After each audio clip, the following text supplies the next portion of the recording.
When you hear the phrase soft as steel, what do you think of? While the word steel might conjure up images such as massive high-rise buildings, where does the soft part come in? And what exactly does this mean in our work and in our lives? Welcome to the Soft as Steel podcast with your host, Dennis Duran, featuring engaging conversations with a wide range of industry leaders around soft skills, how we practice love, inclusion, social justice, and compassionate leadership that's everlasting in the workplace. And now, here's Dennis Duran. Welcome to today's episode of the Soft as Steel podcast. I'm Dennis Duran. I'm really happy to introduce my guest for today's conversation. His name is Tim Dumas. I met Tim at an incredible event presented by a mutual friend and leadership expert, Steve Farber. We have built a great friendship based on shared values, first, and second, because he keeps telling me how great I am. Well, maybe great is too strong a word, but how about tolerable? I think he's used that fairly often. In my search to find the right elements to include in my introduction, I must admit that there is too many real, interesting, and incredible elements that make Tim Dumas a person you want to know. In his own words then, Tim magnanimously coaches leaders to love unconditionally, dream audaciously, serve generously, and grow purposefully. And yes, I know firsthand that he does all of these. Welcome, Tim. Dennis, it's such a pleasure to be with you. Even better, we've developed a great friendship over the years now. And so it's going to be even more fun getting to speak with you today. It's always a pleasure. Anytime with you, Dennis. I told you as we got on today, is you're the kind of guy that can just brighten someone's day. Just by seeing them on a Zoom screen, by being with them, by being on the phone with them. Your smile, you have the very unique way of bringing energy to a conversation and making someone's day better. So it's my pleasure, Dennis. Oh my God. I'm exhausted from listening to that. Just exhausted. But thank you so much. You're very, very gracious.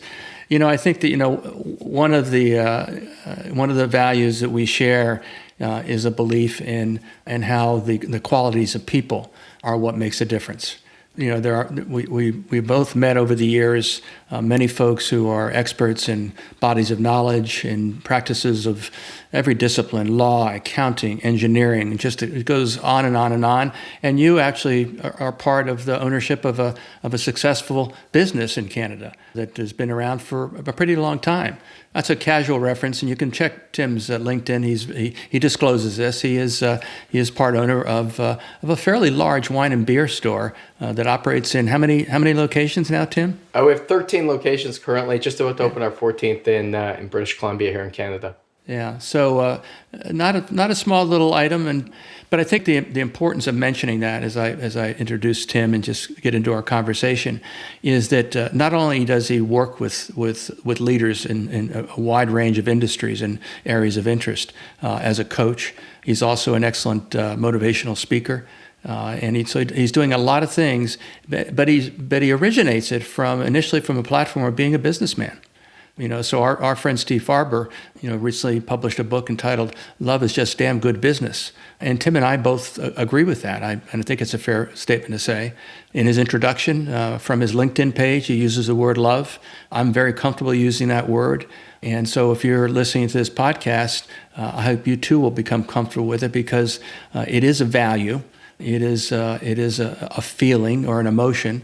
It is something that generates energy, and it's something that is the beginning of a great story about what great leaders do and how to be successful, not only in business, but in life as well.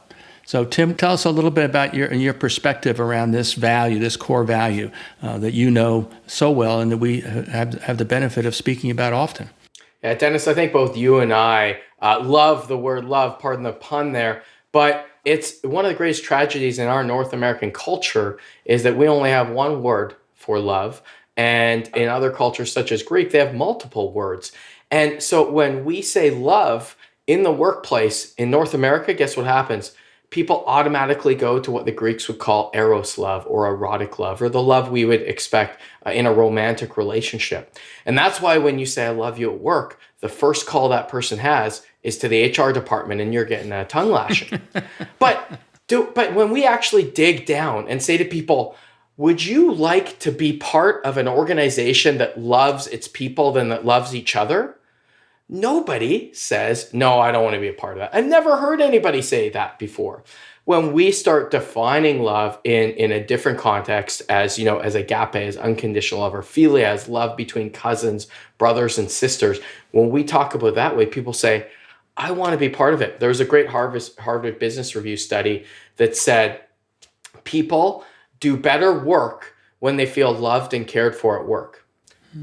Never in my life has anyone said, wow, Tim, that's shocking. I can't believe that. If people feel loved, they do better work in their organization. Nobody's ever said that. However, when I say, you know what, would you like to have more love in your organization? Would you like to operationalize love? A lot of people are like, whoa, whoa, whoa, whoa. I have a hard enough time with my family. And, love isn't something I'm bringing to work. Even one great business leader I know said, hey, Tim, I just got enough love for my family. I'm not bringing that into the workplace. And for me, I was shocked. I was like, love isn't something that is just, you have an infinite amount. It's not something that you just have, 5 little pieces of love you can give away. You can live your life and you can make that a decision to love people unconditionally. And that's why that's part of my mission statement. Mm-hmm. So as a leader, if you believe with a high degree of certainty that love has its place everywhere, including in business, how do you coach leaders to operationalize that in their businesses? So that's the question. Was that a good question? It was a good question, Dennis. You're a great question. They say great. John Maxwell has a book that says great leaders ask great questions, and there you go. So operationalizing it. Really, it starts with what I would call management by walking around. We talked about one of the organizations that I work with. I'm a partner in Jack's Beer, Wine, and Spirits. And we have one of our greatest leaders. I went to do a store visit and spend the afternoon at this store. And she sat me down. She said, Tim, here's what we need from you today. Because normally I go to a store, I want to show that I'm a part of the team. I'll unload a pallet if we need to. I'll stock shelves. I'll be a clerk on the till if needed. So I just go there and I operate like everyone else and spend some time with them. She said, Tim, here's what we need today. We need you to just spend time with every person. There was 9 people working that day. She said, here's what we got. From 1 to 1:30, you're with this person. After that, when you're done, you're having a coffee with this person, then coffee with that person, then coffee with that person. And all I want you to do is spend time with them and show that you care. And you can imagine by the end of the day, I was pretty wired with coffees, having coffee with 9 different people. But often people say I'm wired at the beginning of the day anyway. But do you know what happened? I got a call from them the next day saying, Tim, that was the greatest store visit you ever did. And I said, did? I didn't lift 1 bottle and put on the shelf. I didn't lift up 1 box. I didn't unload 1 pallet. I barely served any guests. And they said, Tim, you sat with each person. You asked them questions about their personal life, about their family life, and about their professional life. And you just said, I'm here to support you. What are the things I can do to support? One person said, hey, I've always wanted to ask the director of marketing this question. Why could we do this, or why don't we do this? And it wasn't a massively big thing. So this person said, I would normally not bother them about it, but why don't I ask? So we picked up the phone, boom, called the director of marketing and said, hey, what do you think about this idea? He said, it's really interesting, a great idea. I'm going to look into it tomorrow. And so that was just a little way that just by sitting there, and as we become leaders in organizations, often we think we got to fill our days with stuff, with like meetings, or with strategic planning or other things. And those are all good things. I'm not saying that they aren't. But sometimes we forget that as a leader, our biggest job is to support the people that we work with. And part of supporting them is spending time with them, asking them questions, and telling them that we support them. One of the greatest quotes that I know of is when people come in and they start working for me on the first day, when they come into our organization, the first thing I say to them is, congratulations, this is your first day to work with Jax. Yesterday was the last day that you worked for me, and today's the first day I work for you. And from today on, I work for you. Wow. It sounds like you have the benefit, and take great advantage of it, of almost having Jax is your laboratory, where you get to practice and experiment and try to do the things that are difference makers. You've heard me say in some of my talks that the hard skills are about doing the job. The soft skills are about how you do the job. And the how is really how you communicate, how you express your qualities to individuals, how you work to get to know them by doing things like what you describe as just off the premise of I just want to demonstrate caring by just going and sitting with people, answering questions, talking to them. I mean, the value of that to them is more than a bonus check. And just that recognition that this person possesses qualities that enable him to demonstrate caring for me as an employee of a company, and that's difference making. You also, again, and I always enjoy listening to you, with the exception of the fact that you mispronounce certain words. But we're going to overlook that. You are Canadian, after all. This is an international podcast episode today. It's a beautiful thing, but I want you to stay on that side of the border. But I think that someone said the other day about me. Actually, it was earlier today. We were talking about the curriculum of a training program I've just worked with. Actually, a Canadian gentleman, a terrific guy, to revise. And as she was talking, she said, she says, you could talk about just about anything, and you can do it in a motivational way. And which is a very nice thing to say, but it's clearly, and I think you are a great example of this, that through our words and our actions, we convey our qualities to people.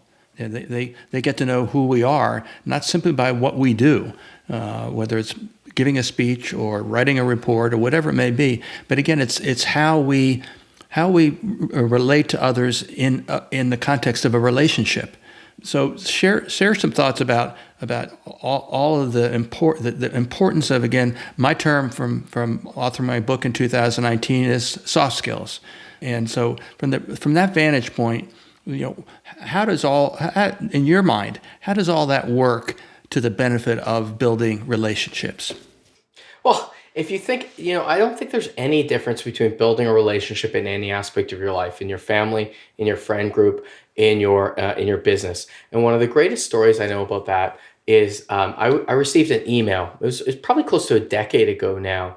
Received this email, and it was a link to an article. And the article was by a guy named Seth Adam Smith, and it was entitled, "After 3 months of marriage, I realized it wasn't for me." And I read the title, and I thought, why did you send this to me? I'm thinking to myself, 3 months. I know it's hard at the beginning. Yeah, it's hard. But what happened that you didn't want to give it more of a chance? And so I was very intrigued, and I had to read it. So I read on, and he said, after 3 months of marriage, I realized it wasn't for me. I realized that if I didn't put 100% in to my marriage expecting 0% in return, it wasn't going to work. If I came in saying, hey, I'm going to give my spouse 50% and I'm expecting 50% back, it's never going to work because we'll always have that expectation in return. And I use this story a lot in my speeches because I really think that's like any relationship in life. If we go in just thinking about what can that person do for me or what can that company do for me, that's when things start going downhill and we start taking notes, right? Oh, that I did one today, I'm expecting one tomorrow, one from you. So this gentleman's theory then was, when we go into a relationship, and in this case, a marriage, expecting nothing in return and just saying, I'm in this 100% for the betterment of this other person, that's when great things happen. And great organizations happen when we bring that same 100% accountability into our relationships in a business. When we come in knowing that, you know what, it's not always going to be equal. I'm going to put 100% into the organization, into the people that work beside me, the people I work for, the guests that I serve. Great things start to happen because the person beside you starts saying, this is how things work around here. I'm going to put 100% in for that person. I'm going to put 100% for that person. Another way of describing it really is by Dr. Ivan Misner, the founder of BNI, Business Networking International. One of his famous sayings is giver's gain. And when people go to a BNI meeting, that's something that's spoken about, giver's gain. Giving referrals and not expecting a return, but when we're all focused on giving referrals, we're going to get some in return because everybody else is focused on the same thing. So when you bring that back into that, operational landscape, into why the soft skills matter, how they matter, it's the same in every aspect of our lives. And when we take that same love, that same caring, that same what I would call 100-0 into our business relationships, that's when we create great organizations. Mm-hmm. As you know, I've spent over 40 years in the construction industry. So everything that I've learned about soft skills, I learned by seeing the lack thereof for 40 years in that industry. Do you think, with that said, is it fair to say that, even though my experience is in one industry, that the issue of soft skills and the value of them is not necessarily different in any other industry? That your connection to even family and other activities, soft skills are not just a problem in the construction industry, are they? No, the soft skills are an issue in every industry, Dennis, and I certainly work in Jackson, the retail industry, but I also do coaching and strategic planning for many other organizations in other industries. And it's an issue in all industries and really all walks of life. And some people then ask, well, why is that? Well, I look back initially to our upbringing and our educational system, right? Tell me about that great soft skills class and the leadership class you took in high school. Mm-hmm. There's no such thing. That's the answer. Silence. Silence, yeah. Right? So we teach math and English and social studies and science and all these things, which are all great things. Mm-hmm. But what puts them all together and what creates great leaders, what creates great communities, great cities, great organizations, etc., great families, is those soft skills and those leadership skills. So number one, is we don't prioritize them from a young age in our educational system and even in our families. And that's the first step of how we're going to change that. The second step is this, and it might be a little more difficult on how to change it, is in organizations, soft skills often get thrown out the window when the going gets tough. And the reason for that is it's very difficult to quantify the ROI on improving your soft skills. You and I both know if we have greater organizations with greater soft skills, with greater leadership, with greater cultures, we will have greater results. And yes, part of those greater results is operating profit. Mm-hmm. But when I'm asked to come in and say, Tim, okay, if you come in and work on soft skills for 1 month or 1 year, how will that positively impact our bottom line? It's difficult for me to say that'll be $100,000, $1 million, etc. But when the going gets tough and they say, okay, if I lay off 10 people, I'm going to save $500,000, $750,000. That's tangible. And they're right. They can save that today. However, I'm not sure they're going to save that in the long term because that may be a net loss as opposed to investing in their people, the soft skills, and their leadership. Yeah, it's interesting because an industry leader once just kind of blurted out, "We don't need no soft skills," which to me is an admission of guilt, but also fundamentally, and this is in part it's generational. And so I want to touch on the kind of the generational aspects of a number of things. But so this was a baby boomer. We don't need no soft skills. And to me, again, admission of guilt. Guilt. What is that phrase? Ignorance is no defense. Clearly, when you blurt something like that out, frankly, you don't know what you're talking about. Because again, people they think soft and they see skills and they say, okay, so what? How do you do that? What is it? Well, the problem is that soft skills aren't really skills. They're in that bucket, but as I described it, and my description, they are a person's qualities, attributes, behaviors, a manifestation of their values. And the only way you can learn what they are and come to benefit from them in a relationship is to learn and get better and better at a skill which I know that you are brilliant at. And it's central to your ability to be so successful in all the places you operate, and that is communication, and not just in the fundamental sense of okay, so I should take I should go to like Toastmasters so I can learn how to talk in front of a group of people. No. It's more, really more around how important it is to recognize that your words are one part of who you are. Your actions are the other. What do you think? Well, I think communication matters, and one of the greatest communication tools that I was maybe given is I was having a communication issue with someone in the workplace, and one of the people that mentors and coaches me said, "Well, Tim, did you ask that person what they'd like to see out of your relationship?" And I'm like, "Oh boy, I never asked them." We're kind of at loggerheads, pounding our heads against each other. I never simply asked, what would you like to see out of this relationship? And how can I best support you? And how can I best show up for this relationship? And it seems so simple, but we don't necessarily ask people. Sometimes maybe it's hard. Sometimes it's going to make us a bit vulnerable, right? But one of the greatest attributes of communication is, number one, being self-aware. Being self-aware to know what you do know and know what you don't know, and knowing that you got to become better at communication every day. If your organization is struggling with communication, join the club, because 100% organizations in the world have not reached that plateau where they have great communication, right? If you think that you have, you haven't. It means you're not self-aware enough, right? We're always trying to get better at communication and find better ways to do that. So the number one thing is just being aware, being vulnerable, and talking to each other about it, saying, hey, how's our meeting rhythms working? How can I best communicate with you? There are some people that love text messages. Other people love to have phone calls, right? Mm-hmm. So just asking that rather than assuming what that is or isn't. Some people need more FaceTime. Some people need less FaceTime. So one of the great attributes is just asking, how can I best communicate with you? Mm-hmm. Yeah. That's very, and that's pretty basic stuff. It's so basic that people don't notice how important it is to deal with it.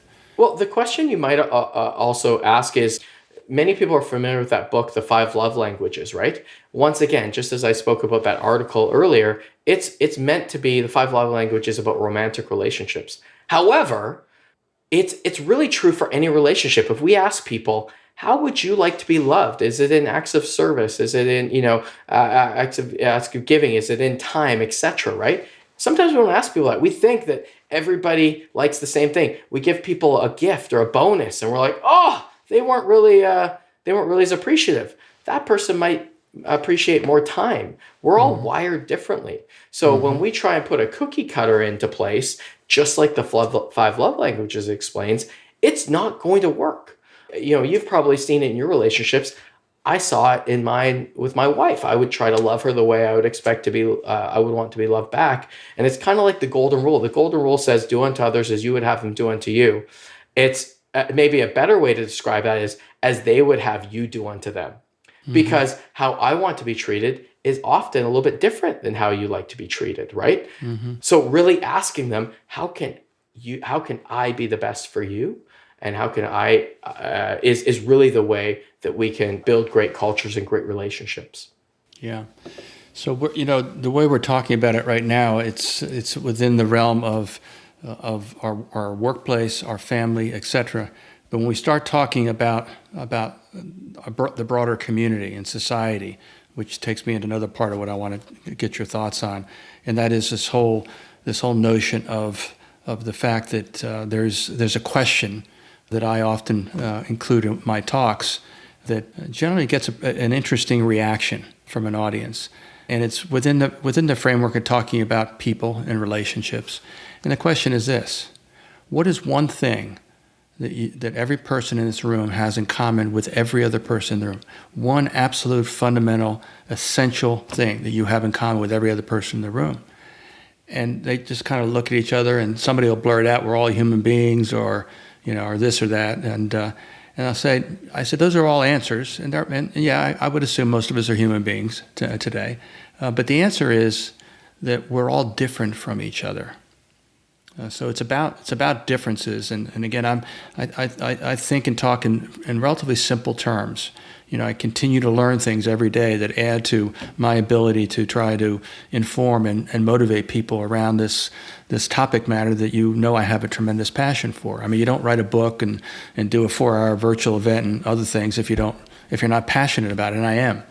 That we're getting to the topic of inclusion, and again, it's a societal issue, and it's one that is more talked about now than ever. So I think the three, I think they talk DEI, diversity, diversity, something, and inclusion. Equity and inclusion. Equity and inclusion is the catchphrase or catch term.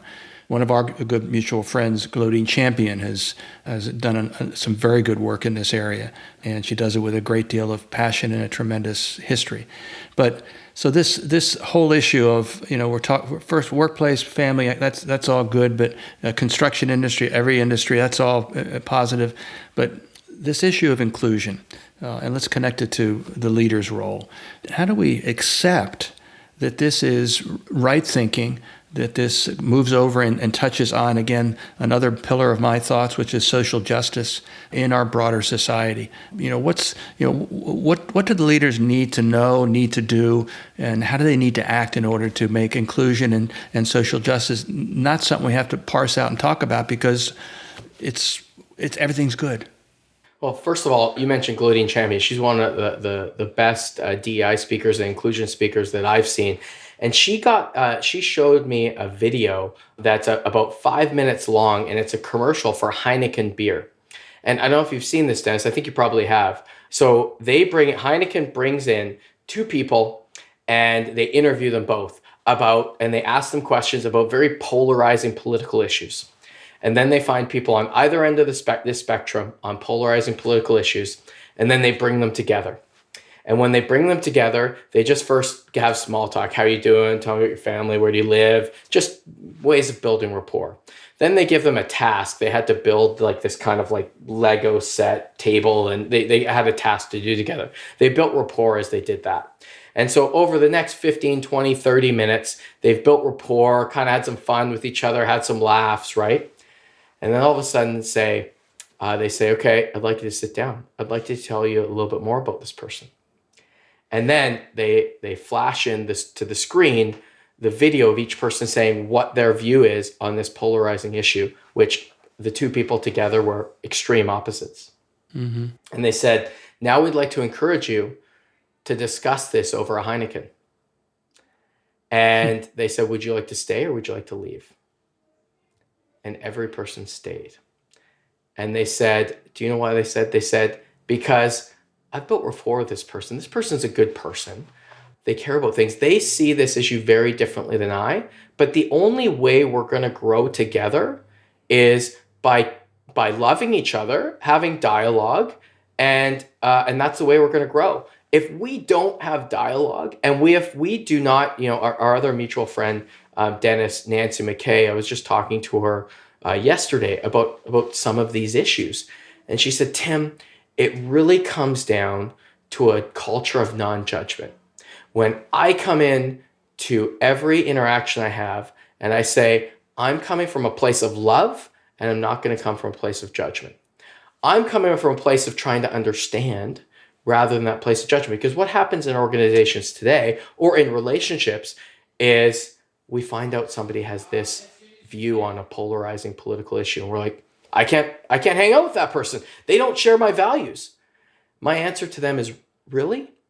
Is that true? Or do they have very similar values that they put into practice a different way? And I'm not asking you to agree with how they put into practice. I'm asking you to love them all the same. Just as we talked about that 100-0 love thing, Dennis, and after 3 months of marriage, it wasn't for me. Love is not conditional to people that agree with everything you agree with. If that was the case, I wouldn't be married. We wouldn't be friends. Other people, I would have no friends because there's nobody in the world that thinks and acts and believes every single thing that I do. So I have a choice in life. I can have a choice to build rapport and build connection through the ways that we are alike and love each other for the differences we have and have tough conversations for mutual growth.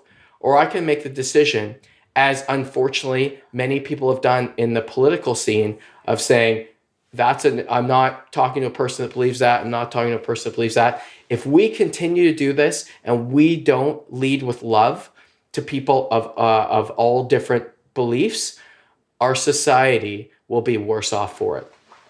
I agree. Well said. All right, here's our last question. We're at our time. Our time is about to expire, which is ridiculous. We probably should do like a multi-part conversation. Maybe I guess you'll be back in the till later on in the year. We'll recover you. But the question is this: what's just off the top of your head? We've talked about a good number of things here. What's one piece of advice that you would offer to someone who's in a leadership role, who's listening to this podcast, that can make a difference in his organization for the people that he leads?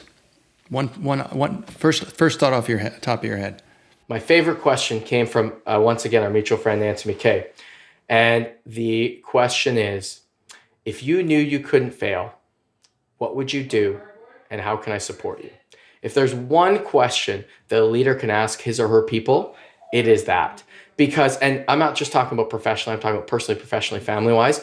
And some people say, well, Tim, how do I operationalize that? And they say, is that the question I ask when I first meet them? No. It's like asking someone to marry you on the first date. You got to build some rapport first. But knowing that you're coming from a place to support them to any goal and dream that they have. And the really important phrase here is knowing you couldn't fail. Do you know what people say when I ask them that? I'm like, knowing if I told you couldn't fail, if I gave you a magic pill and in one thing you couldn't fail, what would you do? Do you know the amazing things people think about? Like people talk about, running for political office. People talk about, growing a company into something amazing. People talk about being the best father or mother or husband or wife they could ever be. But in the day-to-day lives that we lead, we always have that little birdie on our shoulder saying, I don't know if you can do that. That's going to be too hard. You'll probably fail.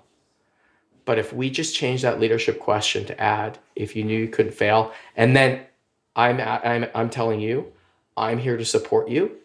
Once we get that dream out there and knowing you have people around you, when you have a team, you have no choice but to succeed. We couldn't end this conversation in a better way. But seriously, this time went by like a snap of a finger, and I think it goes back to what we said at the beginning of this conversation, and that is that we share values. We think about a lot of things in the same way. We feel about a lot of things in the same way, and that's what's drawn me to you, and apparently it's drawn you in my direction. God bless you. You're a very patient, understanding man. Thank you for sharing your thoughts, your wisdom, your energy, and your humanity. The one thing I'll add to that, you said we share values, and we had talked about Glodine and how she talked about inclusion and shared values. And the one thing that I've noticed is if I see a person across the room and realize that they have some different views on polarizing topics than me, I could go over there and get into those polarizing topics. But if I ask them what their values are, I'd be willing to bet they have similar values than me. They just have they have a different way of living those values. So what's really interesting is people on opposite polarizing issues, opposite places in polarizing issues, they normally are there for the same darn values. So if we focus on those things, we're going to bring our society together, and we're going to make not only great organizations, but great communities and great people. Tim Dumas, thank you so much. Dennis, I'll be back anytime. It's always a pleasure. You brighten my day anytime I'm there. Thanks for joining us today for this episode of the Soft as Steel podcast with your host, Dennis Duran. Dennis is the author of Soft as Steel and a leading speaker and trainer for organizations across many industries and verticals. To learn more about the work Dennis is doing to activate soft skills in the workplace, contact him at DennisDuranSpeaking.com.